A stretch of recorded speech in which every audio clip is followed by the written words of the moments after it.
Example 2.14 முக்கியமான 5 marks கொஞ்சம் நல்லா கவனிங்க. 1 கமா மைனஸ் அரை plus i root 3/2 comma minus அரை மைனஸ் ஐ ரூட் 3/2 என்ற புள்ளிகள் சமபக்க முக்கோணத்தின் புள்ளிகள் என காட்டுக. அப்போ சமபக்க முக்கோணம்னாவே 3 பக்கங்களும் சமமாக இருக்க வேண்டும். அந்த 3 பக்கங்களினுடைய தொலைவுகள் சமமாக இருக்க வேண்டும். அதுதான் concept. Example 2.14 so that the points 1 comma minus of plus I root 3/2 and minus of minus I root 3/2 forms an equilateral triangle. அந்த ஈக்குவலேட்டரல் ட்ரையாங்கிள்னு வந்துட்டாவே ஆல் சைட்ஸ் ஆர் ஈக்குவல் அந்த கான்செப்ட் கொண்டு வரணும். அந்த கான்செப்ட் கொண்டு வர்றப்ப நம்ம ஆன்சர் ஈஸியாக போட்டுடலாங்க. பாருங்களேன், இந்த சம்மை நான் எப்படி செய்ய போகிறேன் நல்லா கொஞ்சங்க. முதல்ல இங்கே பாருங்கள், செய்கிறதுக்கு முன்னால் முதல்ல காம்ப்ளெக்ஸ் நம்பருக்கு பேர் வச்சிடணும். லெட் Z1 Z2 Z3 இந்த காம்ப்ளெக்ஸ் நம்பருக்கு பேர் வச்சிடணும்.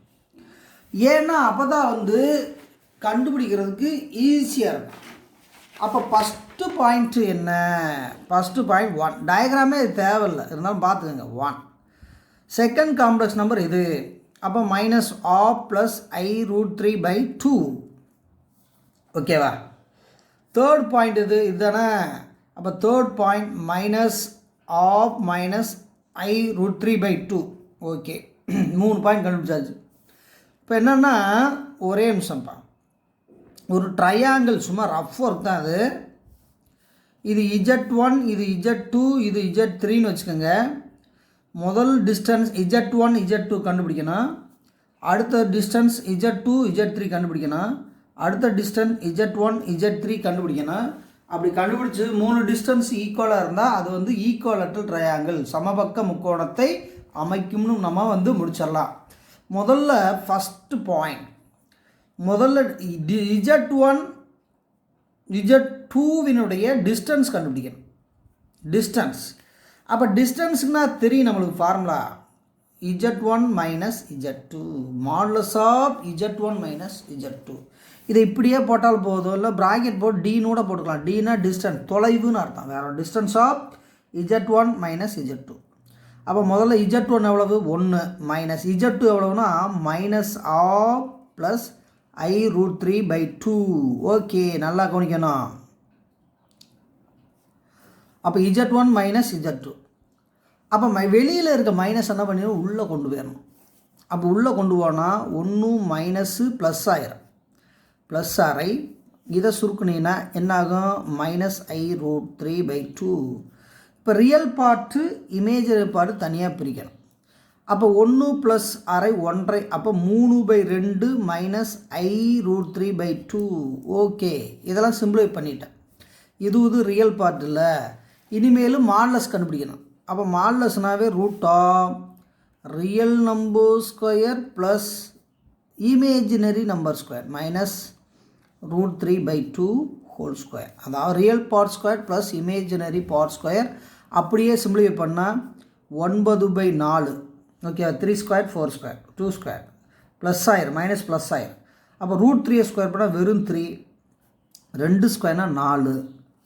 இப்போ எல்சிஎம் எடுத்தால் 4 தான் எல்சிஎம். அப்போ 9 ப்ளஸ் 4 எவ்வளவு? 13. சாரி 9 ப்ளஸ் 3 எவ்வளவு? 12. அப்போ 12 பை எவ்வளோ கிடைக்குது? 4 ரூட்டுக்குள்ளே இருக்குது. 1 4 4 3 12. இதனுடைய ஆன்சர் ரூட் 3. அப்போ டிஸ்டன்ஸ் ஆஃப் Z1 Z2வினுடைய தூரம் ரூட் 3 யூனிட்ஸ் அலகுகள்.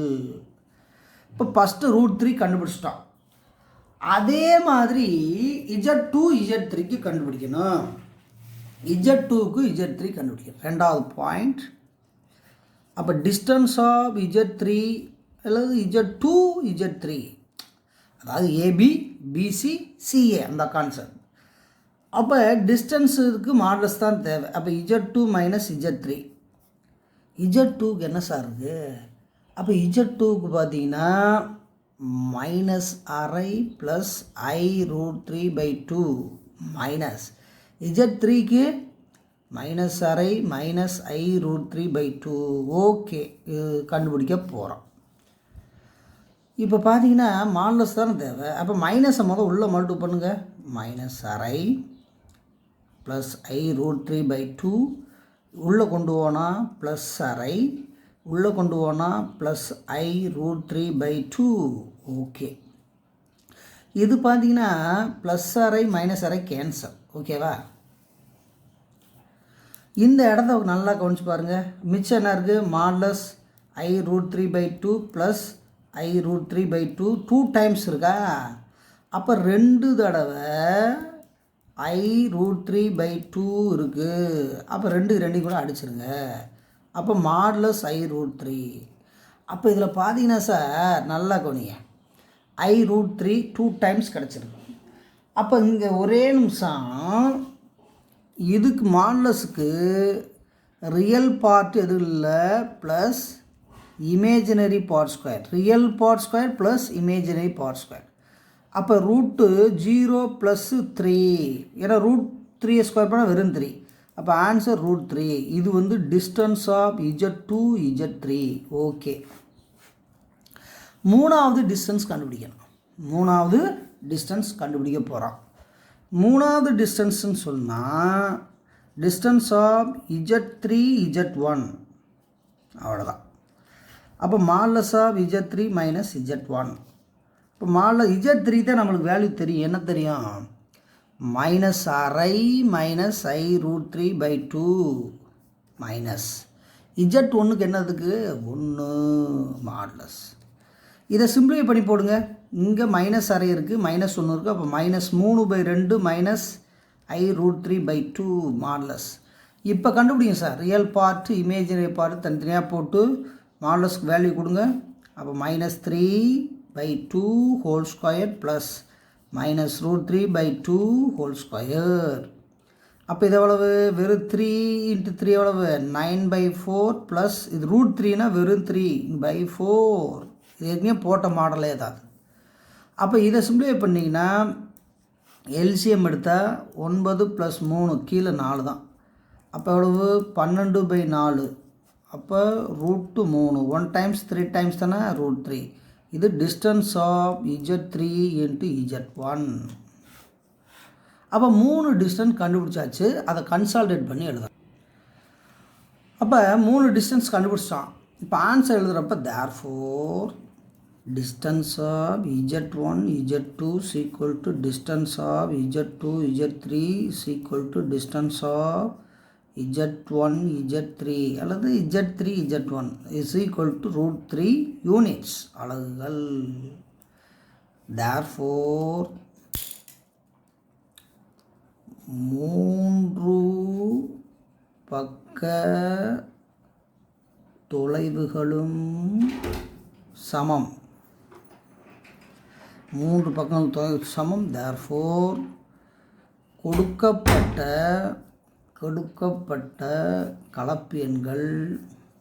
கலப்பெண்கள் சமபக்க முக்கோணத்தை அமைக்கும். 3 டிஸ்டன்ஸ் கண்டுபிடிக்கணும், வேறு ஒன்றும் இல்லை. all sides are equal. Distance of all sides are equal. therefore the given points forms an equilateral triangle. அப்படின்னு முடிச்சலாமா? ரொம்ப சிம்பிள் சம்மு. கொஞ்சம் நல்லா தெளிவாக போடுங்க.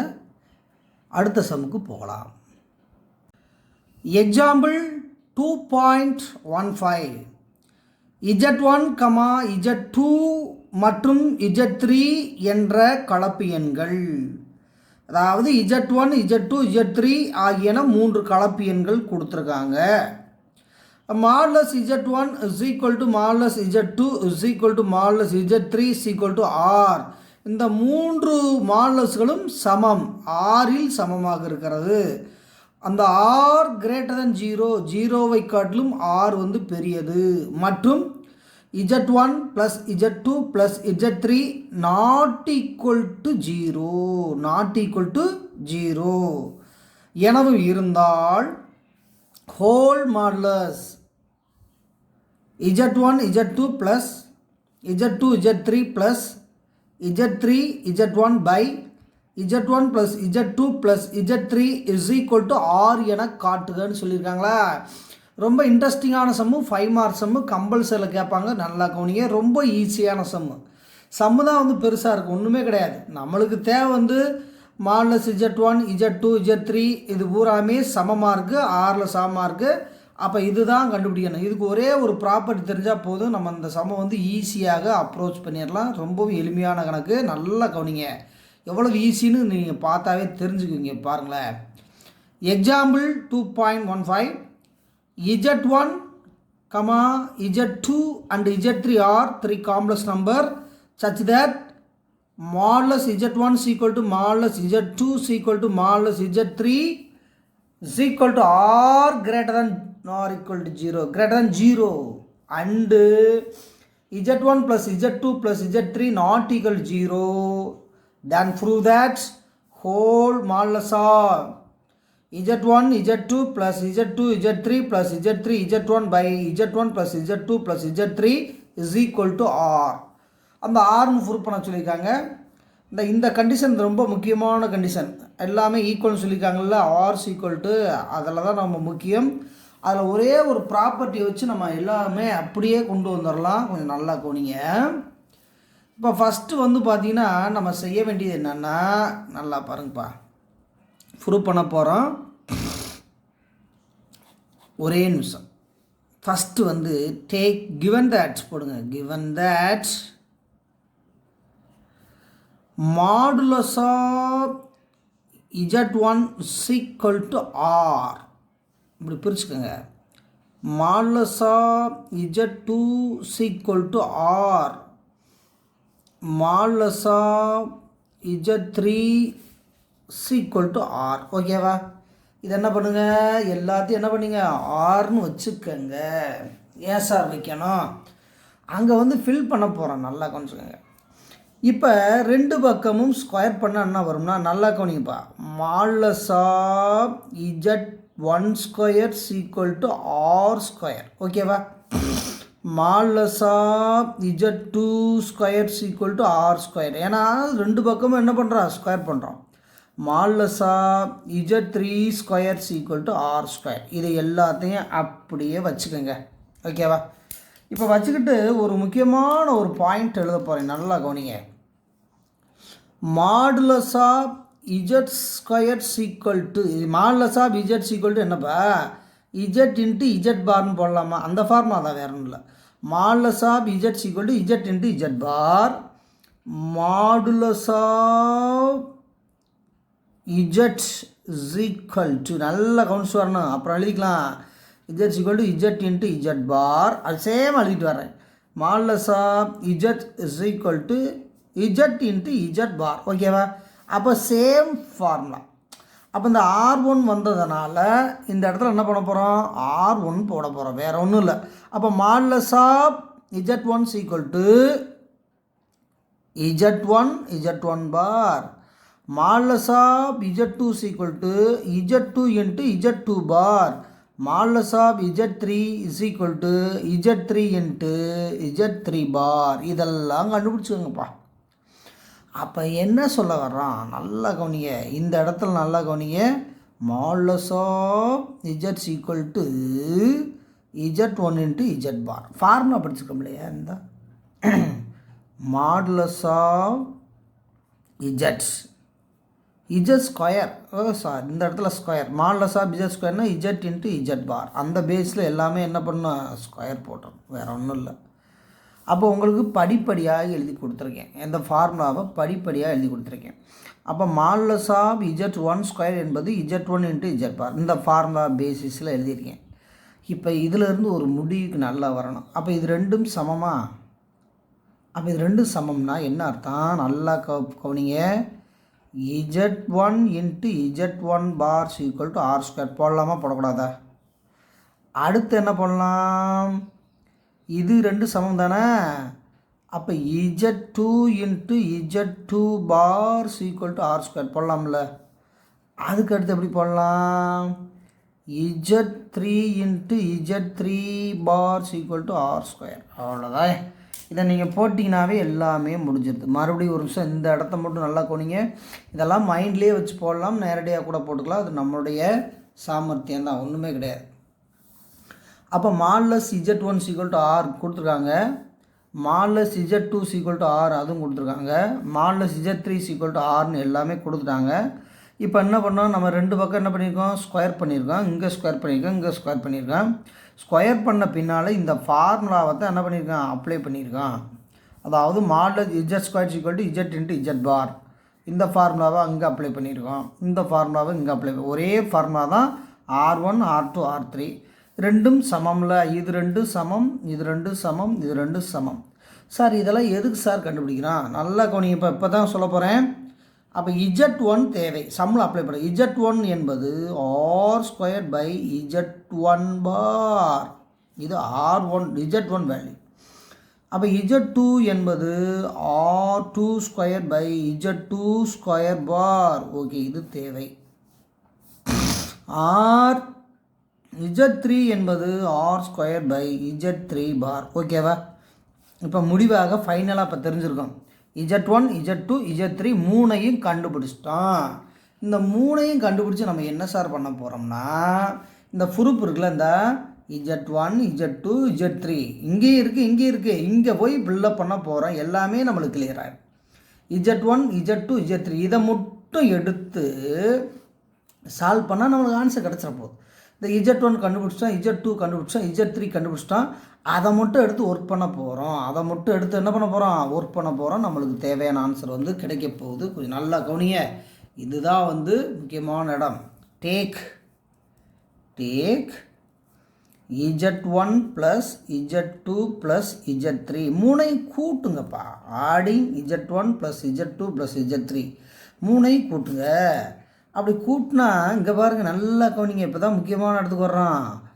R² by Z1 bar plus R² by Z2 bar plus R² by Z3 bar. ஓகேவா. எல்லாம் இது Z1 இது Z2 இது Z3 ஓகே, எல்லாம் ஒர்க் பண்ணிட்டோம்ப்பா. இப்போ என்ன சார் பண்ண போகிறோம், நல்லா கவனிங்க. இது R² மூணு இடத்துல இருக்கா, அந்த R² வெளியில் எடுத்துருங்க. அப்போ 1 by Z1 bar plus 1 by Z2 bar plus 1 by Z3 bar. அவ்வளோதான்ப்பா, சாதாரணம் எடுத்தாச்சு. இன்னும் இதை எல்சிஎம் எடுக்கலாமாப்பா. அப்போ R² அப்படியே வச்சுக்கிட்டு இதை எல்சிஎம் எடுத்தால் என்ன ஆகும்னா, டினாமினேட்டர் அப்படியே இருக்கும். எப்படி இருக்கும், அப்படியே சேமாக இருக்கும். அப்போ என்ன பண்ண போகிறோம், Z1 பார் Z2 பார் Z3 பார். ஓகேவா. இதை போட்டு அப்போ இங்கே கம்பேர் பண்ணால் இங்கே Z1 பார் இருக்குது, இங்கே Z1 பார் இருக்குது, கேன்சல் ஆகிடும். மிச்சம் என்னப்பா இருக்கும், Z2 Z3 பார். ஓகே, ப்ளஸ்ஸு இங்கே மிச்சம் என்ன இருக்கும், Z2க்கு Z2 சரியாயிடுச்சு. அப்போ Z1 பார் இன்ட்டு Z3 பார். ஓகேவா.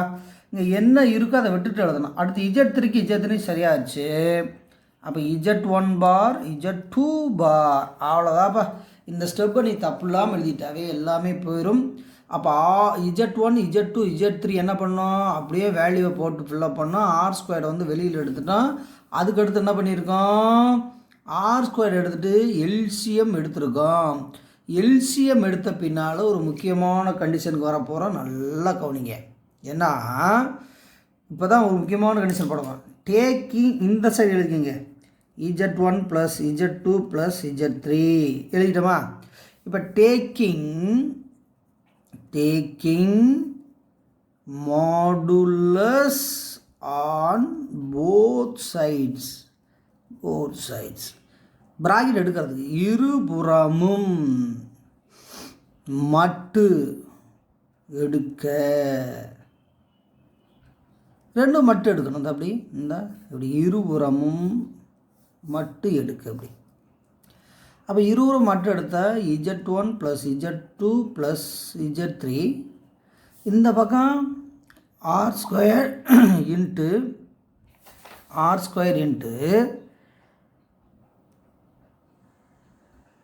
Z2 Z3 plus Z1 Z3 plus Z1 Z2 இந்த பார் வந்து தனித்தனியாக இருக்கா, தனித்தனியாக இருக்கிறத என்ன பண்ணிடலாம், ஒன்றாக்கியே விட்டுடலாம். ஏன்னா according to property Z1 Z2 Z3 இந்த தனித்தனியாக இருக்க பாரை கூட ஒன்றாக்கி விட்டுடலாம். ஒன்றும் இல்லை. இந்த R² வந்து என்ன பண்ணிடலாம், வெளியே போட்டலாம். R² வந்து என்ன பண்ணிடலாம், வெளியில் போட்டலாம். ஏன் சார் வெளியில் போடணும், வெளியில் வந்து கான்ஸ்டன்ட் எப்போவுமே வந்து வெளியில் வந்துடும் இல்லையா, அந்த அடிப்படையில் R² பார் இதை மொத்தமாக எழுதிடலாம். Z1 Z2 bar plus Z2 Z3 bar plus Z3 Z1 bar by Z1 Z2 Z3 whole bar. ஓகேவா? அப்போ இந்த இடத்த கவனிங்க, இந்த இடம் தான் உங்களுக்கு நல்லா தெரிய வேண்டிய இடம். இது இந்த இடம் தான். அப்போ இந்த இடத்த பொறுத்தளவுக்கு R²க்கு மாடலஸ் போட வேண்டிய அவசியம் இல்லை, இல்லை போட்டுக்கிட்டாலும் போட்டுக்கோங்க, அதனால ஒன்றும் தப்பு இல்லை. ஏன்னா மல்டிபிள் இருந்தால் தனித்தனியாக போடலாம் இல்லையா, ரைட். அந்த அடிப்படையில் என்ன பண்ணியிருக்கோம், மாடலஸ் ஸ்கொயர் போட்டோம். ஓகே, இப்போ ஒரு ரூல்ஸ் படிச்சிருக்கோம். என்னென்னா இந்த R² வந்து விட்டுறலாம், ஏன்னா மாடலஸ் தேவையில்லை. இதை நான் என்ன சார் பண்ண போகிறேன், நல்லா கவனிங்க. Z1 plus Z2 Z1 plus Z2 plus இது அப்படியே Z2 Z3 plus Z3 Z1 whole bar by Z1 Z2 Z3 whole bar. ஏற்கனவே property படிச்சுக்கோம்ல, modulus Z1 Z2 Z3 அப்படி இருந்தால் தனித்தனியாக போடலாம்ல. மாடலஸ் இப்படி இருந்தால் தனித்தனியாக போடலாம்ல. மாடலஸ் Z1 பார் மாடலஸ் Z2 பார் மாடலஸ் Z3 பார் வேறு ஒன்றும் இல்லை, அது மாதிரி பிரித்து போட போகிறோம். ஒன்றா இருந்தால் பிரிக்கலாம், பிரிச்சுருந்தால் ஒன்றா போடலாம். எல்லாமே ப்ராப்பர்ட்டி ப்ராரம் தான், எல்லாமே இந்த ப்ராப்பர்ட்டி ப்ராரம் தான் செஞ்சுக்கிட்டு இருக்கோம். அதுக்கடுத்து என்ன பண்ணலாம், பிரித்து போடலாம். அதுக்கடுத்து பிரித்து போடலாம். ஒரு ரூல்ஸ் இருக்கு இல்லையா, அதாவது ரெண்டாவது rules, modulus of Z equal to modulus of Z பார்னு ஒரு ரூல்ஸ் இருக்குல்ல. அப்போ இதுக்கு என்ன பண்ண போகிறேன், மாடலஸை பிரிக்க போகிறேன். R² இந்த மாடலஸை இப்படி போட போகிறேன், வேறு ஒன்றும் இல்லை, ரெண்டும் தனித்தனியாக போட போகிறேன். அப்படி தனித்தனியாக போட்டால் நல்லா கவனிங்க. Z1 plus Z2 Z1 into Z2 plus Z2 into Z3 plus Z3 into Z1. அப்போ மாடலஸ் ஆஃப் Z பார் சரி இப்படி கூட போடுங்க, அடுத்த ஸ்டெப்பில் பார்த்துக்கலாம். அப்போ இந்த இதில் வந்து என்ன பண்ண போகிறோம்னா, இந்த இதை Z1 Z2 Z3 எல்லாம் தனித்தனி மாடலஸாக கூட போட்டுக்கோங்க, ஒன்றும் தப்பு இல்லை. அப்படியே தனித்தனியாக போடுங்க. இந்த ஃபுல் மாடலஸ் இருக்குல்ல, பிரித்து எழுதிங்க. இப்போ இந்த R² அப்படியே வைங்க. இந்த ஃபுல் மாடலஸ் என்ன பண்ணலாம், இந்த ஹோல் மாடலஸை விட்டலாம். அப்போ modulus of Z1 Z2 plus Z2 Z3 plus Z3 Z1 அந்த ஃபுல் மாடலஸ் தேவையில்லை, ஏன்னா இந்த ஃபார்முலா பிரகாரம். அப்போ modulus of Z equal to modulus of Z bar. Okay, அப்போ இதுக்கு போல் தனியாக, இதுக்கு போல் தனியாக, இதுக்கு போல் தனியாக. ஏன்னா இதுக்கு மாடலஸ் Z ஆர்னு அர்த்தம், மாடலஸ் Z2 ஆர். இதுக்கெல்லாம் ஆர்னு ஃபஸ்ட்டே வச்சுருக்கோம். ஃபஸ்ட்டு ஸ்டெப்லேயே நம்ம என்ன பண்ணியிருக்கோம், modulus of Z equal to R அங்கே வச்சுருக்கோம் பாருங்கள், மேலே இருக்கு இந்த பார்த்தீங்களா. அப்போ modulus of Z1 equal to R, modulus of Z2 equal to R, modulus of Z3 equal to R. அந்த ஆரத்தை என்ன பண்ணியிருக்கோம், இந்த இடத்துல நம்ம என்ன பண்ணியிருக்கோம், அப்ளை பண்ணியிருக்கோம். இப்போ அப்ளை பண்ணி நம்ம என்ன பண்ணியிருக்கோம், சிம்ப்ளை பண்ணால் நல்லா கவனிங்க. இந்த R² கேன்சல். அப்போ மிச்சம் என்ன இருக்குன்னா, modulus of Z1 Z2 plus Z2 Z3 plus Z3 என்னது Z1 மாடலஸ் பை ஆர். இந்த பக்கம் என்ன இருக்குது, modulus of Z1 plus Z2 plus Z3 modulus. இப்போ நம்மளுக்கு தேவை ஆறுன்னு சொல்லி தானே ப்ரூவ் பண்ண சொல்லியிருக்காங்க. அப்போ ஆறுன்னு சொல்லி ப்ரூவ் பண்ண சொன்னதுனால இதை இந்த சைடு கொண்டு போங்க, இதை இந்த சைடு கொண்டு போங்க. அப்போ r equal to modulus of Z1 into Z2 plus Z2 into Z3 plus Z3 into Z1 by modulus Z1 plus Z2 plus Z3ன்னு கிடச்சிருக்கு. அப்போ குறுக்க பெருக்கிற பின்னால் நம்மளுக்கு இது கிடச்சிருக்கு. அப்போ நம்மளுக்கு ஃபுல் மாடுலஸ் வேணும்னா அப்போ ஆர் ஈக்குவல் டு ஃபுல்லாக modulus Z1 Z2 plus Z2 Z3 plus Z3 Z1 by full modulus போட்டோம்ல Z1 plus Z2 plus Z3 அப்படின்னு சொல்லி முடிச்சிடலாம். அப்போ இதுதான் நம்மளுக்கு தேவையான answer. therefore modulus of Z1 plus Z1 Z2 இல்லைனா இப்படி எழுதுங்க, ஃபுல்லாக சம்மவை தான் எழுத போகிறோம். therefore modulus of Z1 Z2 plus Z2 Z3 plus Z3 Z1 by Z1 plus Z2 plus Z3 is equal to R. எனவே நிரூபிக்கப்பட்டது, எனவே சரிபார்க்கப்பட்டதுன்னு முடிச்சிடலாம். ஓகேவா? நெக்ஸ்ட் சம் போகலாமா? ரெடி ஆகிக்குங்க. அப்போ இந்த வீடியோவில் எத்தனை சம் வந்திருக்கு? இந்த வீடியோவில் மொத்தம் 2 சம் வந்திருக்கு. அந்த 2 சம்மையும் நல்லா ப்ராக்டிஸ் பண்ணுங்கள். அடுத்த வீடியோவில் சந்திப்போம். நன்றி, வணக்கம்.